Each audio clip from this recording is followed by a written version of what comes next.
Good to go. Got our paper ready?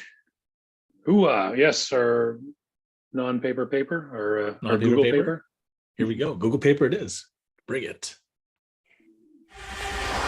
Welcome to Oh, that Earl paper. and the Idiot, the show that gives you the answers you need to take your business to the next level. With Earl Flormata, one of Vancouver's most sought-after business and marketing consultants, author of Business Engine Optimization, consultant to over 60 successful businesses, an all-around evil marketing genius with a combined total of more than $70 million worth of sales to his credit. And some idiot. Okay, here we go. I love that. You were telling I love that beginning. You were leaking our secrets. You told that forget her name, the lady that works for Carl Bryant. Oh yeah. You told her that we stole the intro, or did I tell her that? I don't know. Now, well, she still hasn't listened to the episodes yet, so they'll Okay. never know. It's fine. Well, yeah. They'll never know. Carl watches apparently now, so there you go. Oh, great! Put the pressure on. Yeah. That is terrific. So totally stole his idea. No, not really. We stole his idea for doing a podcast. He invented podcasting, right? Obviously, correct. There you go. How are you, Earl? I am a little sleepy, to be honest. It's been a long day. I have had meetings since 6 a.m. It's 4 p.m. now, so I'm rounding out to hour number what is it? Almost 10 now. So it's been a good day. It's been busy. Productive? Good. Productive. Yeah, I'm a little sleepy too. Actually, this is going to be a thrilling show for both the sleepy. But I have a much less. I have a much less enjoyable reason. I had some kind of weird tooth infection last night or something. Oof, that's not good. It's really strange. I'm sure this is the information everyone tunes in for to hear about. Well, you had the hay fever yesterday. Well, that was the weird thing. No, like in the morning, I woke up and I had like terrible. It felt like hay fever. Like I was sneezing. Okay. I was blowing my nose. That went, and I was like, okay, some pollen drifted in the window or something. This will pass. And I was out doing sales on the road all day, whole day long. I burned through an entire roll of toilet paper, blowing my nose. Oh my gosh. It's so weird. That has never happened to me before. Even like I get hay fever sometimes in the summertime, whatever. That's never happened to me before. And then by the time I got home, I had this brutal headache and my jaw started hurting. Oh no. And I couldn't sleep. Like I was in so much pain. I was just tossing and turning all night. And then this morning, I got some sleep. I woke up and all the pain had gone into one tooth, like a toothache. Oh, weird. And I looked it up and I was like, apparently, so I just been to the dentist and I'm sort of wanted to hang it on this. And it was like something got infected or inflamed or something. But apparently like a toothache can cause your sinuses to become infected, or a sinus infection can cause a toothache. So weird. I don't know, one way, I think they're connected or whatever. So everything touches. Yeah, exactly. So the head bone, the tooth bone's connected to the sinus bone. Apparently, didn't know it was a sinus bone. So if any of our viewers can explain what the hell happened to me yesterday, it finally cleared up this morning, and I was able to just Google get on with it. life. Apparently, every time you Google something, it's cancer, right? It's just every time, like my toe hurts, cancer. You're gonna die. What? Yeah, it's exactly. a toe. Exactly. So I think what was it? It's not it's not the most powerful thing or whatever wrong thing that could happen to you. It's whoever SEOs it the best, right? So whoever, whichever disease or bad thing SEOs the best wins. Oh my God. I'm debating telling the story or not, but we're on the subject of bodily functions, so I'll just carry through. One time, bring it. One time my poop turned like completely black. Okay. And I was like, that's weird. And so I looked it up, and sure enough, you're gonna die. You're gonna die. You're gonna die of this. You're gonna die of this. You're gonna die of this. And I was just scrolling through this page. What was that video game that like it was like you're on a wagon and you're trying to get to the west and Oregon Trail. You died of dysentery. Yeah, I was gonna die of dysentery. And I was like, oh my God, none of these are great. Nope, don't like that, don't like that. And then way down the bottom of the list, just when I was about to, start writing out my will and getting my affairs in order, last thing on the list. Oh, also blueberries. Blueberries. And I was at the office I was working at. This guy who passes a farm on his way to work during blueberry season was coming in with a crate of blueberries every morning. And of course, I would just go downstairs and shovel handfuls of these things in. I was like, oh, that's. But it was just this sort of footnote at the bottom. Oh yeah. Also, by the way. Yeah, right. You're gonna die from blueberries. Thankfully, you're still here, so we can still talk and be friends and have a show. Are you suggesting we get on with the show and stop talking about bodily functions? Well, no, I'm glad that you didn't die from blueberries. So yeah, no, I'm very antioxidated. Thanks to those blueberries. I was going to say antioxidant. Good for you. I don't know what the verb or term or. Oh man, we're just oxygenation. Oxygenation. There you go. All right. Is that a word? But now. All right. So I have absolutely no way to segue from that to our topic. Can you think of one? Oof, that's rough. Right? It's tough. Our I'm good at segues. Usually I can do it, but I can't think right now. Well, recurring things, bad things happen to you eventually. No, how about this? So, yeah. How about this? As long as you don't die from the ailment you've just Googled, you'll want to go on making money. And in order to go on making money, you'll need recurring revenue. Oh, there you go. Or if you get sick, you need the recurring revenue to take care of you while you're sick.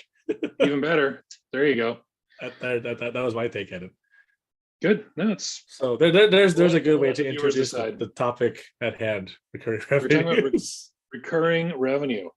Not death by blueberry poop.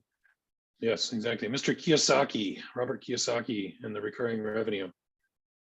Oh yeah, man, that guy's all about the talking about recurring revenue, passive income. Yeah.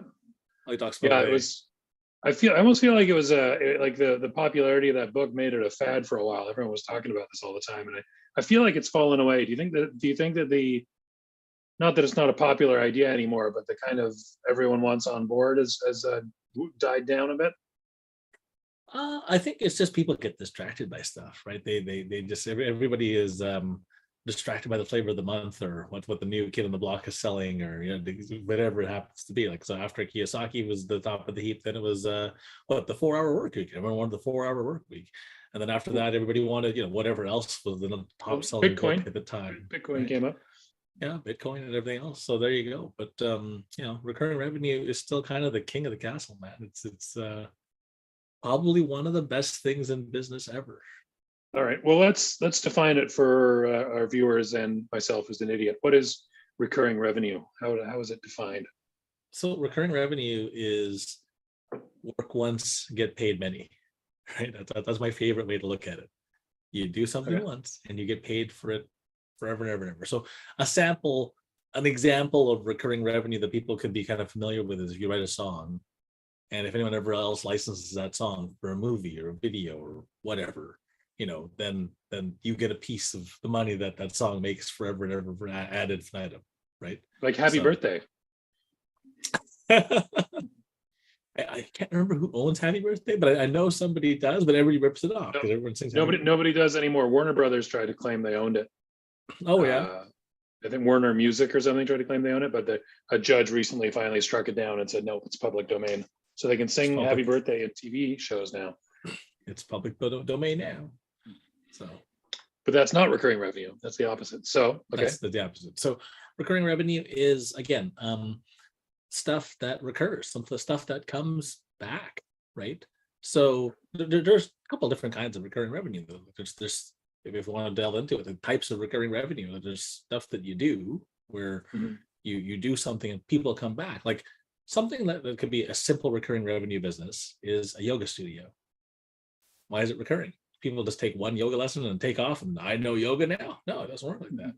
Same thing with Kung Fu, same thing with piano lessons, same thing with whatever, right? Like, so if you've got something where people have to come back for more than one session, guitar lessons or whatever, right? Okay, but hang on. Here's a good idiot question. You just said work once, keep getting paid.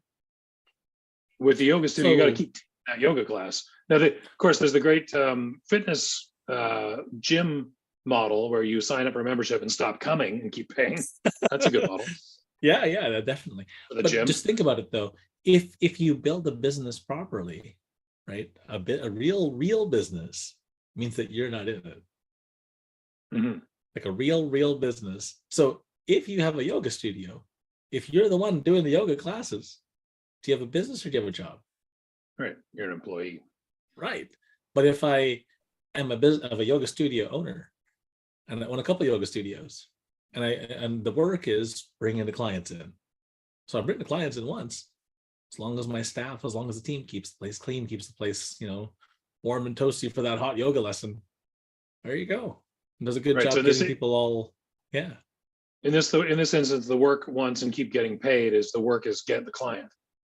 the work is getting the client. Yeah. Right. Okay.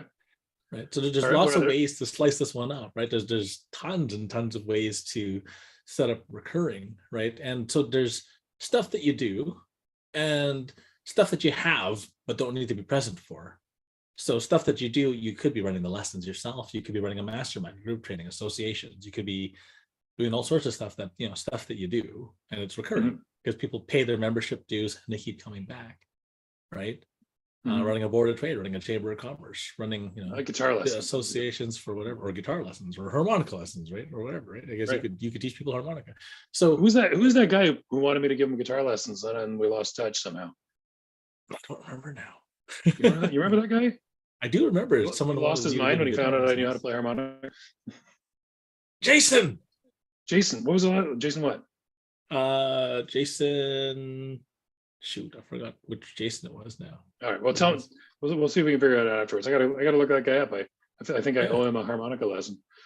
There you go. And then so there's stuff that you're present for, stuff that you have to do, and then stuff that you don't have to be present for, like an e-learning system, like a bunch of videos or a book and a worksheet, right? Where you create something, you put it out there, and people can like self-serve, self-read, like a study guide to pass a test or something like that. Right. Mhm. So there are things like that where you don't have to be present for them. People still value them, right? Because, hey, I can give you this guide. I can guarantee you're going to pass the test, right? Or your money back. Just send me your failed transcript and we'll send you your money back, right? Mhm. That's a whole business model, right? Again, recurring. Like, do you have to be there? No. Do people need this test over and over again? Yeah, absolutely. Right? You can build an asset that you can sell over and over again. Would you put something like owning an ATM in this category? Owning an ATM is recurring revenue. So as an example, there's a joke, right? Like this, you go to the ATM machine, you take out $100, but it costs you $103. Like, wait, I just pay for my own money? Yes, you did. But You paid for the convenience of me giving you your money right here. Correct. You didn't have to find your bank, wait until banking hours were open, right? Here it is for you. It's the convenience fee, right? Yeah. So that's recurring. So there you go. So that's those are a bunch of different types of recurring. I mean, we can keep going. But yeah, there's tons and tons of models around recurring and why it's important for a business. Okay, so this is sort of related, but I remember when I worked doing sales for roofing. Yeah. Right. I overheard this conversation, almost an argument, sort of on the border between conversation and argument, between my boss and one of the other roofing salesmen, who he accused of being distracted by other activities. Okay. Right. Like not being fully on board with the roofing, but doing other stuff. And the boss said, you should focus on this. And the guy said, well, you're supposed to have different revenue streams coming in. And so he's working on other things to develop other revenue streams. And the boss said, there's a couple of ways to look at that. He said, you can try to have a bunch of different businesses, or you can look at your roofing salesman. What are different streams of income that a roofing salesman can make? Right. Correct. Right. So instead of bringing yourself over trying to run 4 or 5 different businesses, figure out 4 or 5 different sources of income you can make in the business of roofing, or different sources of leads. Or just have congruency, right? As a roofer, you have access too much of an idiot to understand. So as a roofer, you have access to people's homes, right? And Stealing? after the roof is, well, no. You're suggesting make a note of their valuable things and come back and B&E the place later? No, because stealing is No, not hang on, I'm recurring writing it down. income. Hold on. Then I have to do it again to make more money. Oh yeah, it's not recurring to just It's not steal recurring. a TV once. Exactly. No, it is recurring because once you steal it once, their insurance pays for replacement, so you can come back and steal it again. There you go. And TVs grow on insurance trees, right? There you go. Yeah, But exactly. but like, so since you have access to their home, you can see stuff around their home that they might want to invest in. So like you just got a bird's eye view of their entire property. You look at their front lawn, you look at all their neighbors. All their neighbors have perfectly manicured lawns. This guy, well, it's a bit of a jungle, right? Can we sell him Mhm. some landscaping? Absolutely. Could we refer him to a landscaping team? Yeah, for sure. How often do they cut the grass? At least every other week. All the time. Well, there's a Over and over again. It recurring, might be, you might call it recurring, yeah. a So there recurring you go. necessity. So that's one thing. So an example of a non-recurring thing will be like lighting.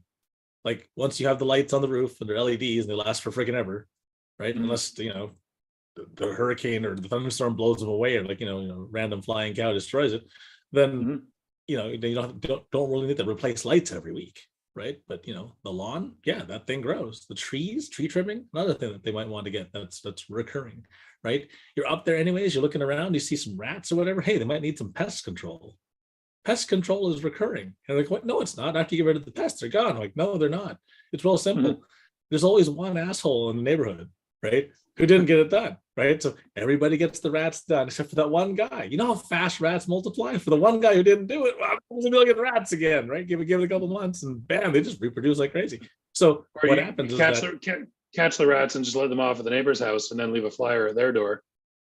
there you go. And just Or like that, being recurring sleepy makes law. me really into crime, it seems. Apparently, so good Dan by day, bad Dan by night. Yeah. Just anytime you see me, just say, "Did you have a good sleep last night?" And then you'll know whether to watch your, keep your hand on your wallet or not. Oh, there you go. I better not teach you Um, any like magic tricks with sleights and stuff. Here's how to steal a watch. oh So, no, don't do that. Also do that. Okay, so why? So you got here. Why recurring is key? Why is recurring key?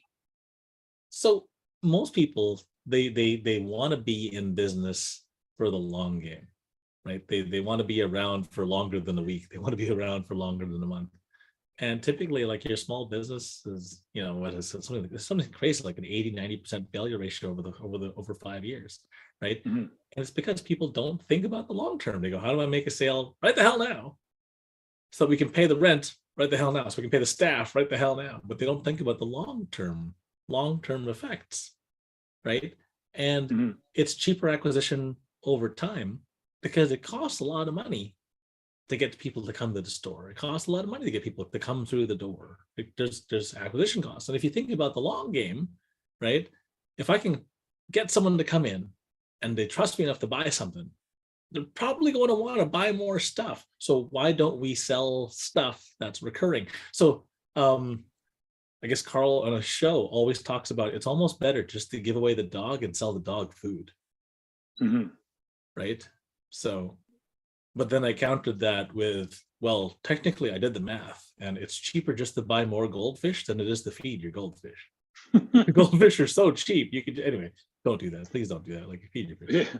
But the companionship, you lose the companionship, the bond a man has with his goldfish. Right, because the goldfish has such a long memory.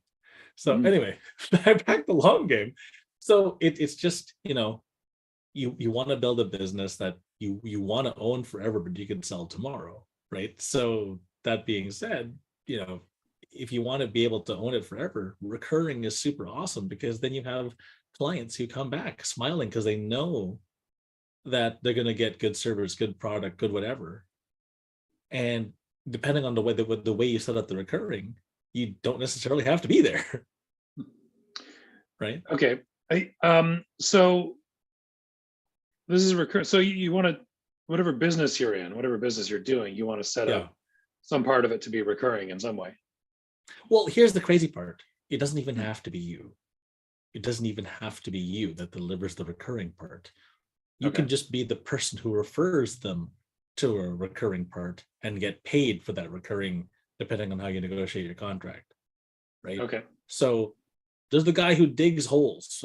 So I was talking to this guy who's a construction guy. He actually had one of those big cat things in his like on his property. And while I was talking to him on Zoom, he had one of those big, just crazy machines in the background. I'm like, that's happening, right? He's like, oh yeah.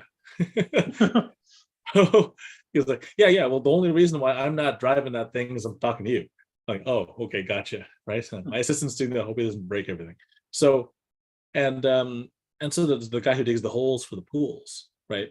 So they a pool is a big ass hole in the yard, and then you fill it full of cement and whatever else you put in the pool, and then you fill it with water, and then you hope to God the water is clean.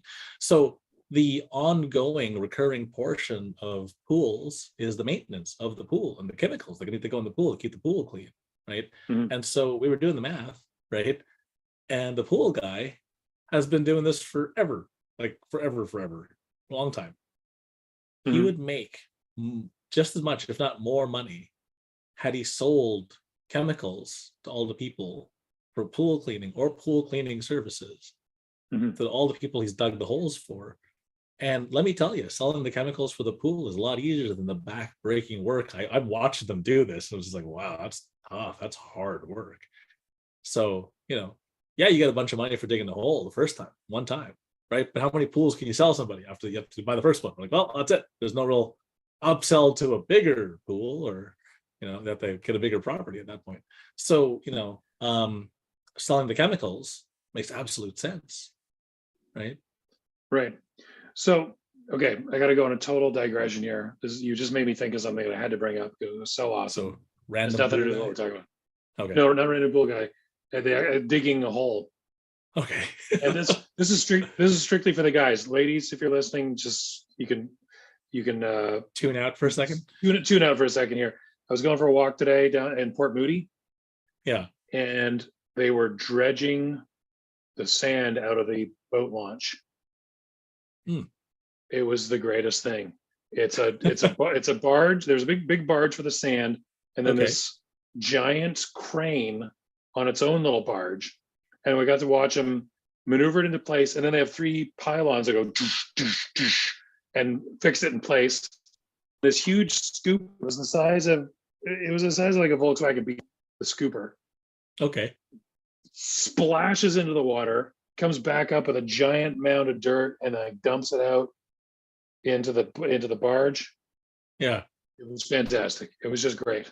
Well, this is why they have those things in the playground. Those little things where you got the little thing like this, and you're scooping the stuff out.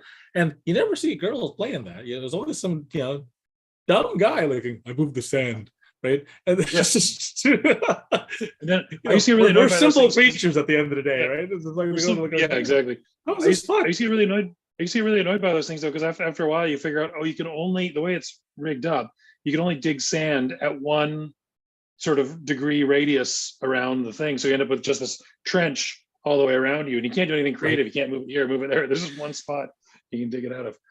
But hey, you see, the thing is, the river then fills up the port with more silt, so they got to come back. So it's recurring revenue. It does tie in.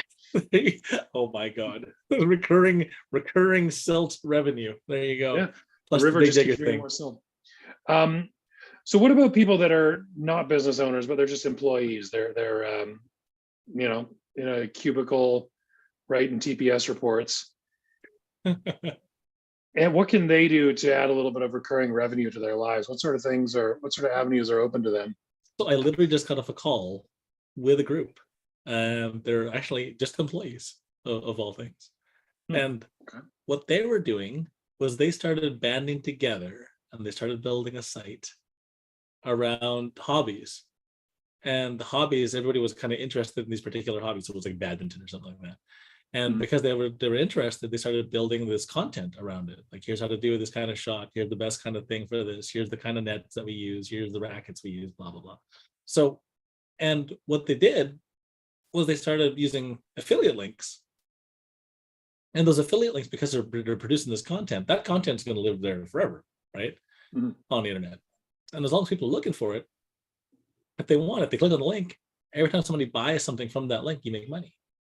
So an affiliate site, I was coaching somebody else, and we got their affiliate site to 6 figures. Just pure organic, no ads, no none of that stuff. It's just traffic. And it's because they just kept on hammering away at it, right? So one guy was really, really into electronics. And he was going to buy these electronics, whether somebody sponsored him or not. He was like, nope, I love this stuff. This is what I want to talk about all day long. He made a YouTube channel around it.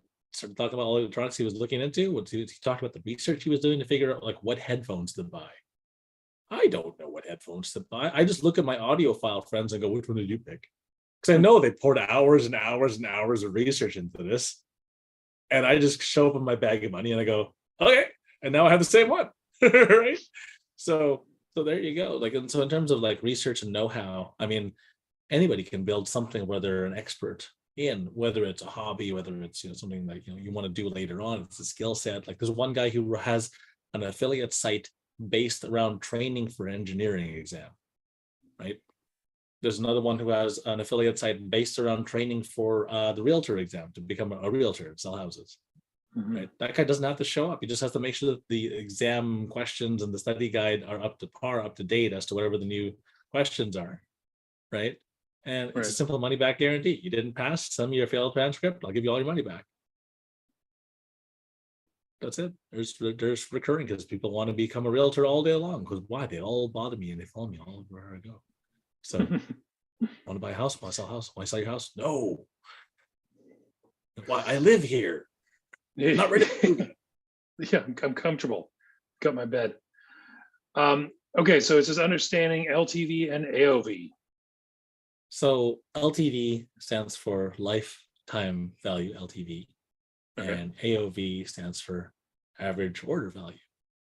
And if you can set something up for recurring, and it's something that is a perishable thing, like it goes away, or they consume it, it's a consumable thing, then the LTV, the lifetime value, goes up as long as the product is good and keeps on going. So a buddy of mine, Ryan, he sells those laundry strip things. It's like laundry detergent, but in like a strip. It's like a physical strip. You just tear it off, chuck it in the wash, right? And, you know, the lifetime value, because people are going to need to wash their clothes, right? Period. You need to wash your clothes. So, you know, the lifetime value of those customers are awesome. Right. So anything where it's perishable or usable or something like vitamins or like food or like drinks, where you're going to have to come back for more if you want some more. Right. There's lifetime value there. Right. And there's recurring. You know, there's laundry is forever. Right. So there's recurring that'll last your lifetime. There's your lifetime value and an average order value. If you can increase the average order size. So when somebody comes in, right. This is why if you look at a grocery store, why is the milk in the back, other than the fact that the refrigerated stuff is over there? It's because they forced marched you through the cookies, the cereal aisle, all the things that would go good with milk, right? There's the oatmeal, here's this, here's tea, here's coffee, and then you get to the milk. And then when you get to the milk, you have to march back through all this crap again to go to the front to go pay for this stuff, right? So that's the average order value. Like if you put things in the right order, people will just buy more of it. Right? Because this milk is not going to be enough for coffee and cereal and right? So pop in, buy another one. So there's your average order value increasing over time with your business. So if you're looking at business as a whole, like, do you have stuff that's recurring? If you don't have stuff that's recurring, can you partner with somebody who has something recurring that your customers are interested in? Because you have a separate asset in the fact that the customers who paid money to you would also like to pay money to the other business. And if you could refer them that business, maybe you can get a piece of every transaction they put in. It just depends on how you negotiate it. And then looking at lifetime value, well, you know, you spent the money acquiring that client. Lifetime value wise, you know, they only need one pool, but they're always going to need the cleaning thing, right? So that's why printer ink is so expensive. Printer ink is ridiculously expensive. I ran this campaign once, and I don't know if I've ever shown it to you. I don't know if I still have the graphics, but there's a pile of black powder and a pile of white powder, and the white powder is cocaine. And I asked the question, which pile of powder is more expensive? And pound for pound, the printer toner is hella more expensive than cocaine. Oh my God. I'm just picturing Tony Montoya with piles of toner powder. Exactly. And his face is all black. Toner powder black there. Yeah. It's like, oh. It's like, well, I guess at this point I'm saying it's actually cheaper to just do cocaine and then write everything yourself. That it is Oh for my God. printer toner. There you go. My handwriting is bad enough. I don't need cocaine to make it any better. Awesome. There you go. So that's it. Sometimes all the earning is in the back end, right? People don't realize that. Sometimes that's where they make all their money. So All right. So it says don't make a customer to make a sale, make a sale to make a client. so that quote is again just like don't go for the one-off, right? Don't go for the don't go for the customer to make a sale because you made a sale and now it's over.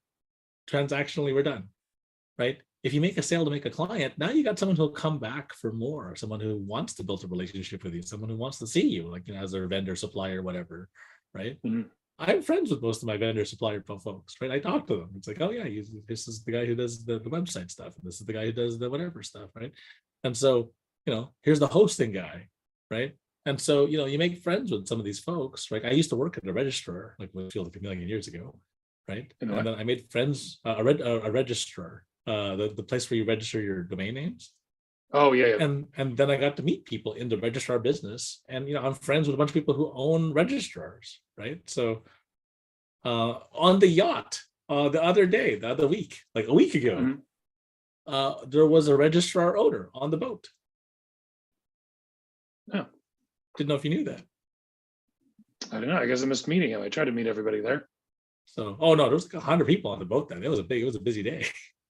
Oh, I was busy. I shook a lot of hands or bumped a lot of elbows or whatever we're doing now. Exactly.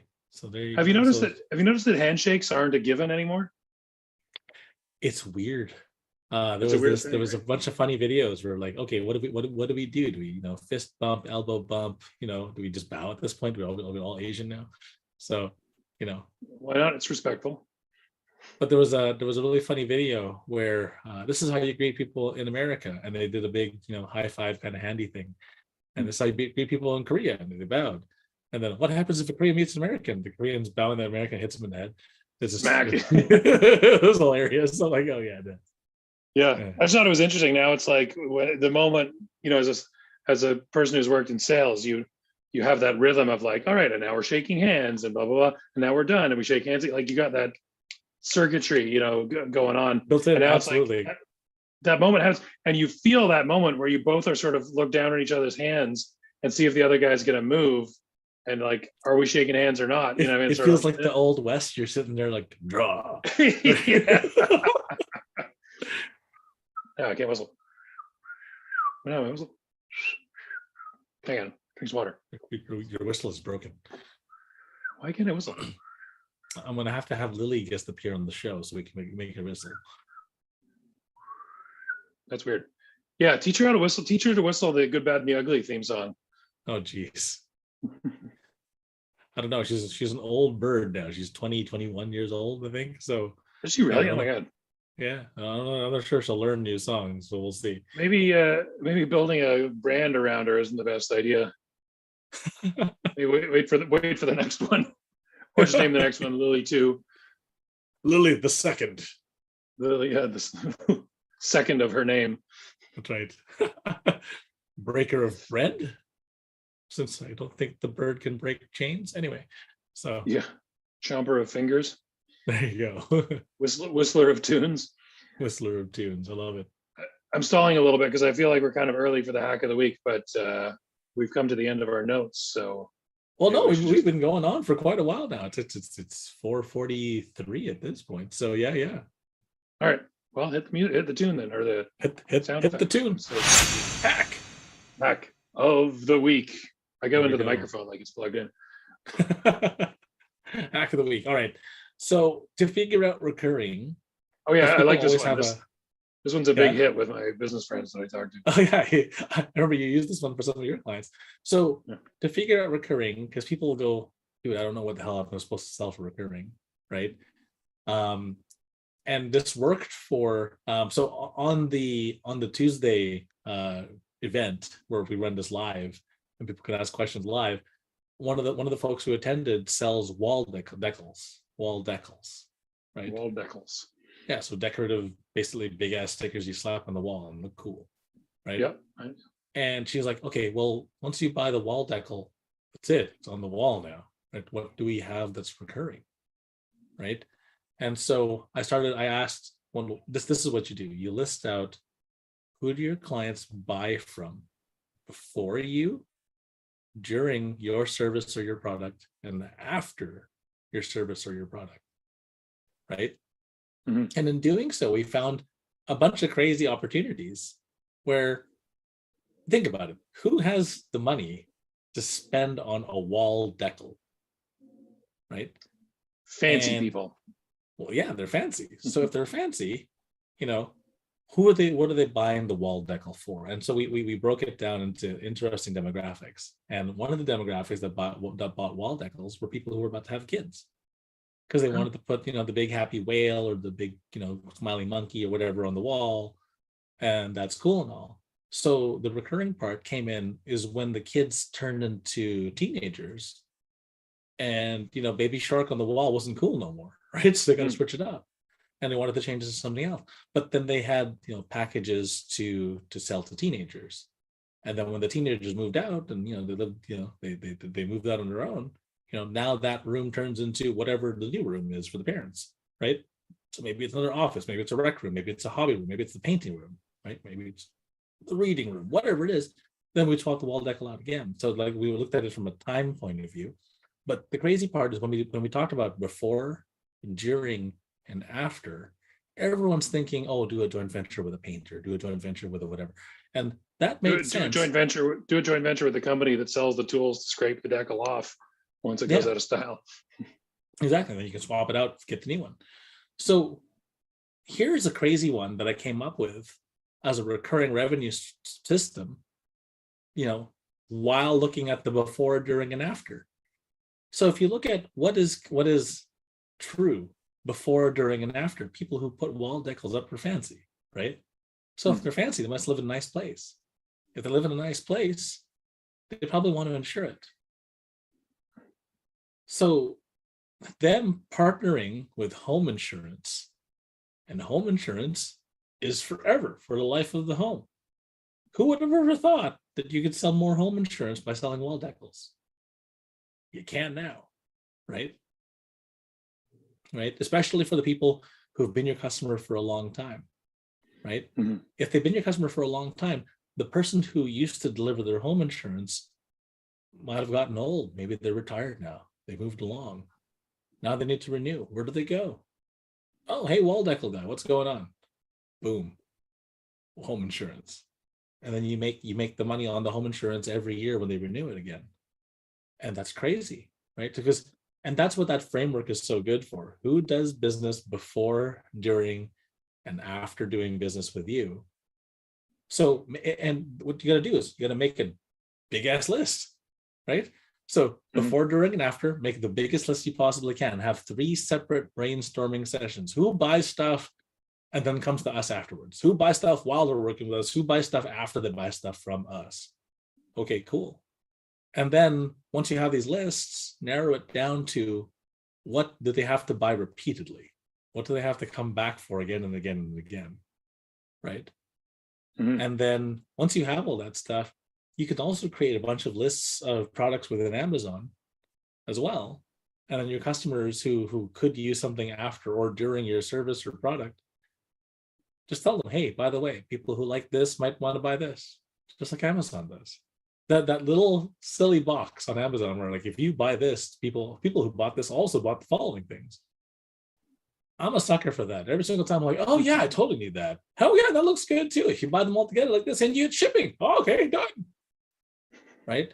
And the thing that's so small makes the upsell, and there's your upsell, like almost immediately. Right? There you go. I don't, So you recurring. know, I don't know who runs the algorithm there, but I always like, if I'm looking at a blender and then there's Yeah. like, you know, the people who bought this also bought, and it's like another blender. You know, it's like 3 blenders. Like, if you're buying this blender, you might be interested in this blender and this blender. I'm like, I only need one blender. Well, on that note, there's also retargeting, right? So I once bought a toilet seat. Yeah. How many? Like, it's not recurring income. Like, you need one toilet seat until that one breaks or something bad happens, right? And then you need another. But the toilet seat, like, retargeting is insane. I bought one already. And they're still following, like 6 months later, these, damn people from Rona are still trying to sell me another toilet seat. I'm like, dude, I just need one. Yeah, I really wish there was a central internet service. This is maybe someone listening can create a central internet service where you can sort of report in to say, Yeah, I bought this. I bought it. Yeah, toilet seat's done, and then it like disseminates that out to all the retargeting websites. Oh, he's done, guys.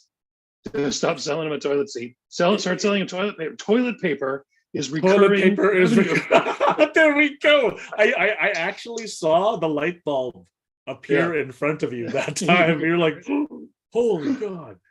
Sell him a toilet. Now he needs a toilet. Now he needs the toilet paper. Toilet paper. That's right. And that's so we're just going to replicate all of the Dollar Shave Club. We're just going to repeat that with toilet paper. Yeah. Now you're a millionaire. They need that poopery stuff, that like stops your pooping. Yeah. The poopery. There you go. So between that and toilet paper, you'll be rich. And reading material. I guess people don't need reading material on the toilet anymore. They have their phones. Now they need a wipe for their phone because of you. Yeah, but you gotta sell them different kinds of wipes: butt wipes and then phone wipes, and they're two separate things. Just right, and both of those are recurring because every day you're gonna need to wipe your phone, and every day you're gonna probably need to go to the bathroom. So there you go. So there's Dan's Shacko recurring poop stuff, right? It all starts with a story of one day I didn't die from dysentery. It was just blueberries. And now this is what we sell: toilet seats, toilet paper, and wipes. And the commercial starts, as a man who poops, I understand the needs of my clients. There you go. All right. Well, I think we're a little early, but we're both very sleepy, so we should end off and then go have a nap, I think. Absolutely. There you go. Okay, man. Well, thank you for doing the show. It's been a pleasure. Exactly. The good and the bad of working from home. The couch is right that's a there. show. That's a show. Write that down. The good and the bad from working at home. Yeah. All right. For those who are considering making the switch. Well, there you go. So we got this idea from Carl Bryan about talking about business on the podcast and putting this together and having two people just kind of joke around talking about business stuff. So whoever wants to steal the good and the bad from working at home podcast, I will gladly watch at least your first episode. Yeah, we'll pay it forward. Oh yeah, I don't have a cool nickname like Road Dog, but what was that? Yeah. What was it? What did I log in as earlier when I was on the Google Doc? You could see me. What did it call me? Anonymous. Oh, right. You were the anonymous mink. Anonymous mink. That could be my podcast host name. We're gonna have a contest later on, maybe on our 100th episode, and we're gonna have to remember this. And if anybody knows Dan's secret nickname, which is Anonymous Mink, and you put this in something, we'll put you in a draw for something cool. There you go. So hopefully everyone's watching all the episodes. Once we get them archived finally and up on the website. Yeah, absolutely. Here we go. I'm gonna roll the end credits. I'm gonna try and stay awake through the end credits. Thanks for listening to Earl and the Idiot. We hope you learned something you can take action on this week. For more information or to contact the show, visit earlandtheidiot.com. And until next time, remember what Shakespeare said. The fool doth think he is wise, but the wise man knows himself to be a fool.